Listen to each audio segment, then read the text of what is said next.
10 കേന്ദ്ര ട്രേഡ് യൂണിയനുകളുടെ സംയുക്ത ഫോറം ആഹ്വാനം ചെയ്ത പണിമുടക്ക് ബുധനാഴ്ച ശക്തി പ്രാപിച്ചതോടെ ഇന്ത്യയിലെ പല സംസ്ഥാനങ്ങളിലും പൊതുഗതാഗതം സാരമായി ബാധിച്ചു.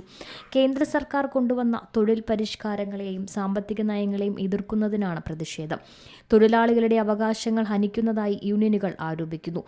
ജഹനാബാദ് റെയിൽവേ സ്റ്റേഷനിൽ രാഷ്ട്രീയ ജനതാദളിന്റെ വിദ്യാർത്ഥി സംഘടനാ അംഗങ്ങൾ റെയിൽവേ ട്രാക്കുകൾ ഉപരോധിച്ചതിനെ തുടർന്ന് ബീഹാറിൽ സംഘർഷമുണ്ടായി. പശ്ചിമബംഗാൾ ജാവത്പൂർ ഉൾപ്പെടെ നിരവധി സ്റ്റേഷനുകളിൽ പ്രക്ഷോഭകർ റെയിൽ ഗതാഗതം തടസ്സപ്പെടുത്തി. ഇടതുപക്ഷ യൂണിയനുകളിലെ അംഗങ്ങൾ പോലീസ് സാന്നിധ്യം അവഗണിച്ച് ട്രാക്കുകളിൽ കുത്തിയിരിപ്പ് നടത്തി. ഒഡീഷയിലെ ഭുവനേശ്വറിൽ CITU ഖോർദ ജില്ലാ യൂണിറ്റിലെ അംഗങ്ങൾ ബന്ദിന് പിന്തുണ പ്രഖ്യാപിച്ച് ദേശീയപാത ഉപരോധിച്ചു.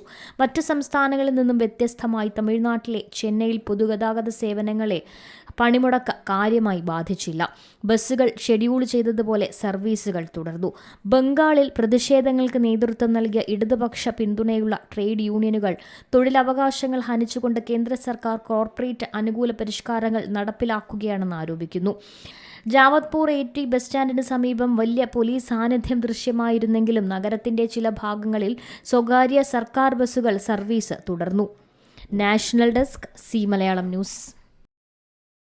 ഏറ്റവും പുതിയ വാർത്തകളും വിശേഷങ്ങളും വിരൽ തുമ്പിലറിയാൻ സി മലയാളം ന്യൂസ് എല്ലാ ഡിജിറ്റൽ പ്ലാറ്റ്ഫോമുകളിലും ലഭ്യം.